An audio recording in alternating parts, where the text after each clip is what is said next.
Danish learner, welcome back to my channel Danish Matters. I'm Tina Baga, your Danish friend and tutor. Today I am going to talk about the future for our language. And when I say our language, I mean our mother tongues, respectively. My mother tongue, your mother tongue, language as a whole, like more like a broad perspective or broader sense of language, all languages.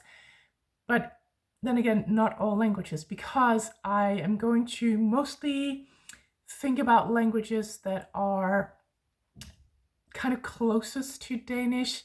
So when I say this, I mean those that use the alphabet that we use in Denmark. So I'm not talking about languages that use characters, for example, Chinese languages or Japanese or Hindi or languages like that, at least not in the beginning of what I'm going to say, because I am wondering about punctuation.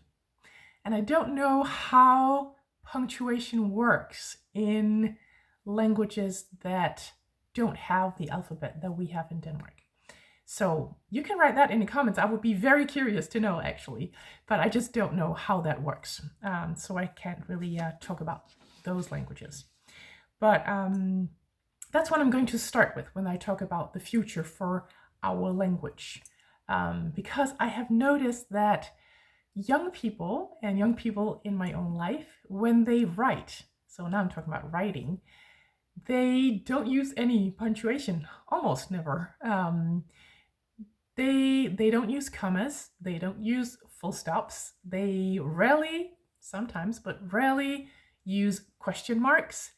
I think they use exclamation marks more than we actually do in Danish. And I think that comes from American English, where, at least in my perspective, they use exclamation marks more than we would do in the Danish language.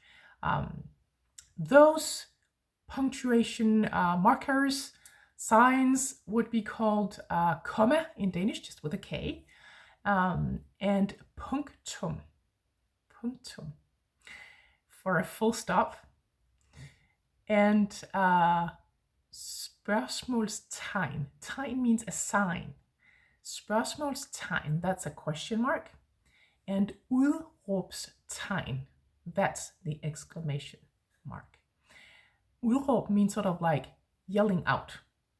Ud is out, and råb is yelling or shouting. So I've noticed that they don't really use many of those in their written language, and I get so confused. So when I read a text like that, first off, they don't really write that much, right? I write long texts. They don't. Or they write a little bit, and then a little bit, and a little bit. Or I tend to write more longer ones, like one full. And then when I read their writing, I just get so confused because there is no punctuation, and I'm just sitting there trying to sort the words, like, okay, so maybe this is what belongs over here, and then this is maybe over here, and oh, now there's a new phrase beginning, but there's no full stop before it begins. Totally confusing. And I hear that young people, they find that if you put a full stop after a sentence, after a phrase, they find it cold. Yeah. I just don't understand. Because to me, it's just indicating now I'm ending my phrase. There are no feelings in that. It just ends. Of course, it depends. If people write, I hate you, full stop, then maybe I'm going to find it cold. But I would find it cold anyway, because the words are cold. So yeah, I look more at on the words. At the words.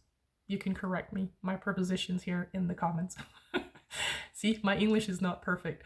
I look at the words, on the words, I look at the words. Yeah, I look at the words, and that's what I'm thinking of, their meaning, and not so much as at the punctuation. I don't have any feelings for the punctuation, but I would like it to be there. And also, like, I mean, in the English language, they have less commas than we do in Danish. I think it's because our sentences tend to be very long in Danish, so we have commas and commas and commas and commas. Where in English, their sentences are shorter, so they're also easier to navigate than the Danish phrases. Maybe also a bit more precise in English than we are in Danish. Yeah, so I have noticed this, and yeah, I just don't understand. They use lots of emojis, and by the way, that's also a language in itself. I think you could write a PhD on how people see the different emojis. I teach young people also, but in my daily life, that's my main day job. And I have asked them about a couple of emojis, and we just laugh because we don't see them the same way. For example, the emoji with a face and a sort of a square set of teeth. To me, that is about things that we don't like. Like, oh, I'm going to the dentist, yay, because I'm not too happy about it. Or I'm going to visit that person that I don't want to visit. Like, sort of clenching my teeth. It's like, hooray, yay. Not something I like. Whereas to my dad, that's actually very happy. And I don't know what it is to young people. If you're young, write it in the comments. I'm not quite sure what young people see in that one. The one that winks, young people find that really like almost sexual, which I don't. To me, it's just a teasing kind of emoji. Like, I don't know, writing to a friend that I leave work early, but that person doesn't, and I could write, haha, god arbeidslyst, like, have a nice day at work, have fun, winky, like, haha, I'm off, but you're not, haha. That is just a teasing kind of emoji to me. So it's very different how we see those emojis, and that's just one part of language, a very small part of language, right? Written language.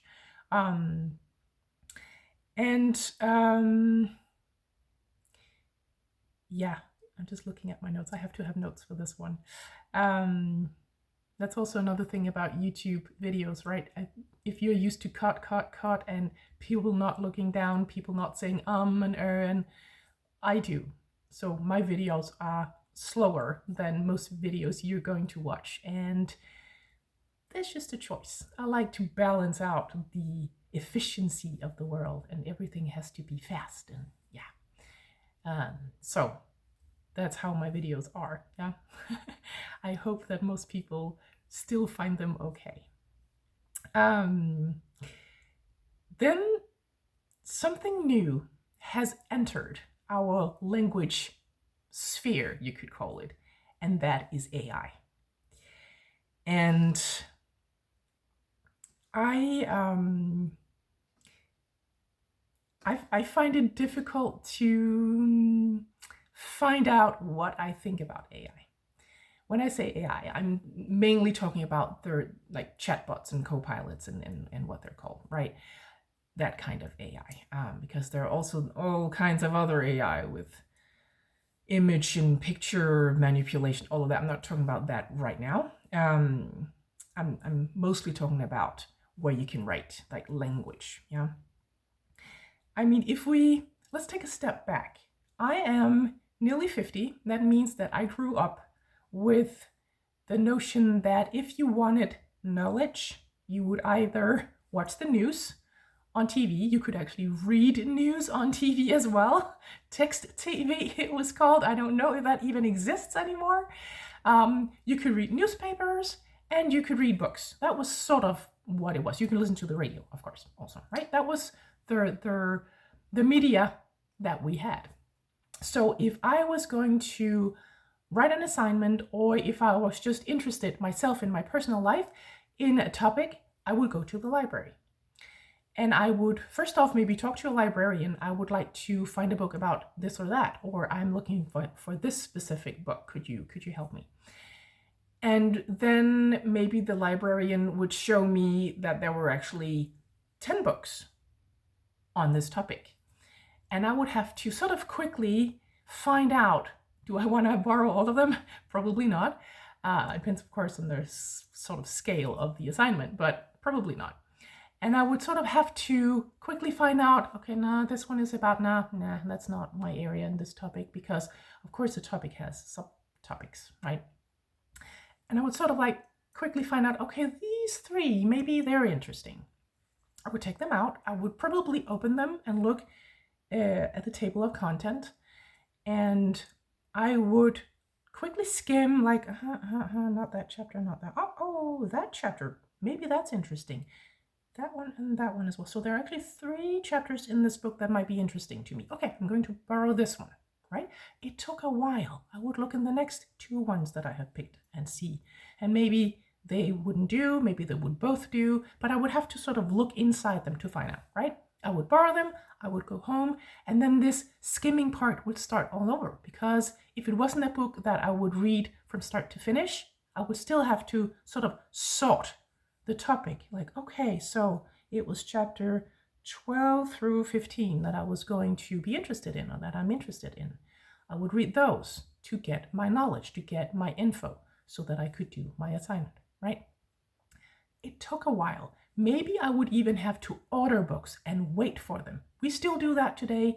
We could go online, or we could go to a librarian at their library and have them order a book for us, right? And maybe we would have to wait as well.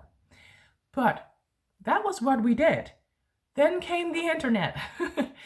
Whole new story. And from a person from my generation, that really was a huge, huge thing, because then came Google, and we could search online for info that we before had to find in books or newspapers or the news on either TV or in the radio, right? So we had to really learn how to search in Google. It took a little while to sort of know that you would actually have to be pretty specific. We've all searched for something on Google, right? And not finding it, like, what could then be the search words so that I can find the info, the knowledge that I'm looking for? So it takes a while, right, to sort of narrow it down, and then it would give you some results, and then you would have to skim those, and then you would have to click and then go in and see if you could find other links, maybe, or maybe the text, or like the info that you were looking for, right? Whereas with AI, it's a totally different search method, sort of. I mean, for Google, it became a whole thing also in companies, right? SEO, search engine optimization, right? When we write in the AI kind of sphere, we would write real phrases, which of course I like, because I'm a language person. I actually like questioning. I like making a sentence. So here you can actually just write a phrase, a question, and then get your answer. So it's a different way of using the language. And I have also noticed, and this is maybe in defense of young people, thinking of punctuation here, because I have noticed that, let's say the co-pilot, you could also have a chatbot, same thing. You ask a question, it doesn't care whether you put a question mark or not. It knows that this is actually a question from the way you write. And the way to make a question in Danish is either you begin with one of those HV words, hvorfor, hvordan, hvornår, those types of words, and then you'll get your answer. And the AI understands this is a question. And you could also ask by starting with a verb. Der, is there, or are there, blah, blah, blah, for example, right? So this is a little bit of a defense for young people. And young people say, when they write messages, they don't really care about punctuation. I've asked my daughter, how do you navigate in that? How can you? Well, I just do, she says. It's a little bit different when she has to write assignments for school, because there she doesn't use punctuation either, and she needs my help with that. Who knows, maybe that is all going to disappear one day, yeah? But writing on NI, or writing at using these chatbots or co-pilots or whatever they're called, you actually don't need to write a question mark. So maybe that's going to disappear as a whole, punctuation, yeah? And I'm also wondering, because when you write with an AI, I have to really suppress the urge to say thank you. Yes, I'm that old. I think it's just normal that when someone gives you information, you would thank them. And I don't do that on Google because when you write with a chatbot, it's a little bit more like a conversation because you write full sentences. It's like writing with a guru that knows everything. I'll get back to that, yeah? But it's more of a conversation. So it's not a conversation on Google because you just write, I don't know, 2 or 3 words. That's not really, you don't write thank you to that. But here it's a little bit more like there's someone at the other end. Because normally when you write questions, you would be writing to a recipient. So it's a little bit difficult not to thank that person. I think it's a little bit like watching American movies where when they're on the phone, often, not always, but often, they don't say goodbye. And I've never understood that. Why don't they say goodbye? Usually in Danish or in Denmark, when we speak on the phone, we would say some sort of goodbye in the end. We would indicate that now our conversation is over, and we would say hi or hi or vi ses, or I think even if I say vi ses, I would still say hi in the at the end of that, or knus til jer begge to, or like hugs for both of you, or I mean something like that to end the conversation. And I find it so cold to just, okay, great, and you hang up. That's just so cold to me, and that is probably what young people see in the full stop. I don't know. But the AI is not a person. The AI does not care. The AI is not going to find me outrageous. It's not going to find that I don't have any manners. It's not going to be hurt either. It's a machine. And that is just something that I have to get used to, that it doesn't care if I say thank you. I have never done it. But I really have to sort of slap my fingers to not do it. It's just, it doesn't sit well with me. And I wonder about the language that we use using AI, because Danish, as we all know, is a very small language. But there are big languages out there. English is a big one. French is a big one. Spanish is a big one. Chinese languages like Mandarin is a big one. And we're told that AI is trained on what is already out there. So when it's trained, it's, I guess, trained on the bigger languages. And behind bigger languages, there is a culture. So we would inevitably get other languages' culture from the answers that we get from AI. That's how I'm thinking. Write in the comments if you disagree or agree with me. We can have a conversation. Yeah, you don't have to agree with me. And I'm just thinking that I find that a little bit of a problem. I know that if you read the newspaper or if you watch the news, there is also an angle to that. There is also something behind that. I know that. But at least in Denmark, our media is somewhat objective. Somewhat. I think they're actually beginning to not be as objective as they used to be. Yeah, but still somewhat objective. And a chatbot is not as objective. Of course, if you ask for real facts, when was Nelson Mandela born? Probably it would come out with a fact without any cultural thing behind it, right? But it's I actually made a sort of a little attempt the other day. I'm not gonna say the question that I wrote, but I could just ask you, have you tried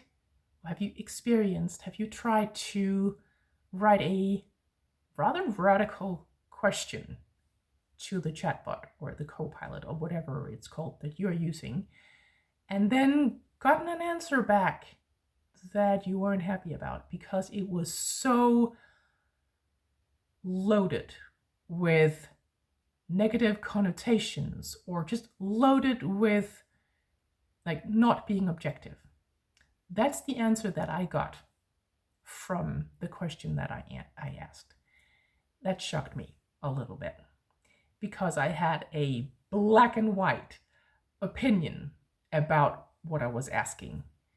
And the chatbot didn't, but it was leaning so much toward one side.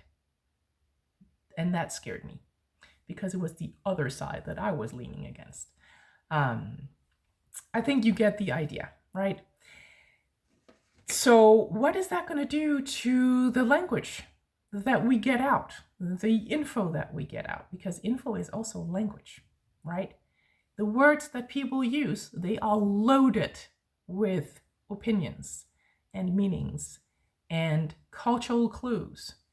Will we get that into our language? I mean, we've gotten a lot of American culture into Danish language, Danish culture, because we watch a lot of American series. And that's another thing that I'm thinking of, that because I have the age that I have, I grew up in the 80s, 90s. I was young in the 90s, right? And for example, the music that we were listening to was more broad than it is today. Back then, we could listen to music from the UK, from Germany. Sort of in the 90s also came some Spanish songs that were particularly good in the summer to dance to with a whole crowd of people and so on, specific moves that you had to do. It was a lot of fun, all of that. It was more broad. And of course, those types of songs, and there are of course also people listening to songs from the UK and from Germany and so on out there. But a lot of our music is American. So we've been looking to the US for a long, long time. And don't get me wrong, right? I know a lot of Americans that are very nice people. I'm not criticizing them for what is going on in the world right now, right? I teach Americans for a living. A lot of Americans, young people at university level, right? Nice people. But it is a huge, huge influence. I'm just wondering, maybe it really, or I'm just sort of observing that it has really changed from when I was young, where it was a little bit more broad and the perspective was also a little more varied than it is today. I don't know what you think. Write your comments in the comments, yeah? Yeah, and just going back to the thing that I can't really, or I shouldn't say thank you to a machine. I mean, it wouldn't really work. It wouldn't really do anything. I'm wondering whether we would lose or will use our manners, our compassion toward other people. Because if we first off sit behind the computer most of the day, then we don't interact with other people. And I know that I have also wanted to, reading a book and there's a photo and you want to zoom in on that photo. I have done this in a book. Have you? Doesn't work, I can tell you. And maybe you want to mute people in real life because that's what you do in online meetings. You can actually mute yourself mostly, but if you are a leader or someone facilitating, you can actually mute people, right? I mean, it's in our minds, it's in our thinking today. And I just wonder if we take that out into the real world and we don't really know how to be social, how to be around other people anymore.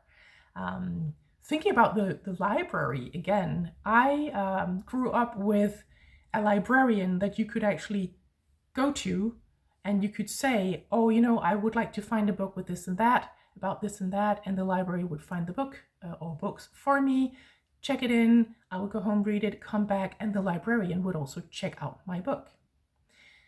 Today, and a long time ago, it's a machine. And I really noticed the difference, and I remember when it happened that I find it so cold. I really found it cold. Like, okay, I'm just supposed to go to a machine. That's really strange. And I'm an introvert, and I can sometimes like going to the machine because I don't want to talk to anyone today. I can also sometimes like going to the supermarket's machine, check in my items, and just pay and just leave without talking to any person behind the counter or like at the cash register. I can like that, but still I don't find it good that it's just going to disappear. And it did in Danish libraries. So when I come now, I might talk to a librarian about a book that I want, and they might find it for me, but I will check it in myself, and once I've read it, I will also check it out. And when that transition happened, I was thinking about, what about the elderly ladies that don't really talk to anyone during the week? Maybe they go to the library once a week, maybe once a fortnight. And, you know, they're from a generation where you had to look respectable when you left your home. They wouldn't leave it in sweatpants, right? They would put on their pearl necklace and the lipstick and like be neat. And they would go talk to the librarian, and they would have this chit chat. And it was a real conversation, and it meant something, I'm sure, right, to them. They could have a chat, and the librarian could say, oh, you know, do you know that there's actually the third in this series is coming out this month? Or do you know that this author has also read a whole series also after this series? Or if you're interested in this topic, I have a new book that just came out last year. It's really good. Do you want to see it? Things like that. And they could talk about books. And, oh yeah, I read that one too. That's so good. Be careful reading the ending at night. It's so scary. Or whatever it was, right? You could talk to the librarian. Today you can still talk to a librarian, but I really fear that that librarian is going to become a machine in the near future. Right now you can, and they can also search for a book for you and find it for you, but there's not much of a conversation, maybe with elderly people, maybe more with them than with me, I don't know. But it's a different experience, and you're not supposed to really talk much with them, right? It's different today. So I'm just wondering whether our social way of being together is going to disappear, and people are going to be more cold, because you don't have to be smiley or warm-hearted or considerate or compassionate to a machine, to a computer, to an AI. What do you think? Write it in the comments. I'm just wondering if I have left something out that I wanted to say. I don't think so. So that was it for today. Please like and subscribe to this channel. It will help it immensely. And also know that I really appreciate people supporting me by going to buy me a coffee. You can support my work with any amount you like, big or small, doesn't matter. I really, really appreciate it. There's a link for Buy Me a Coffee in the comments. And also know that Danish Matters has made resources online for you. There's a book, there's a pronunciation video crash course that you can just watch whenever you like. It's yours forever to keep. There is an audio series which is more psychological, but there is also one package, as I call it. There are 9 packages about vocab learning, for example. That's more specific, but it's mainly psychological, about learning the Danish language, what to do when you fail, how to build up nice habits, how to set up goals for yourself, how to know your own learning curve, all of that. That's an audio series called Back on the Horse. Find all of that in the comments, and thank you so much for watching. And I just got left to say, as always, happy Danish learning.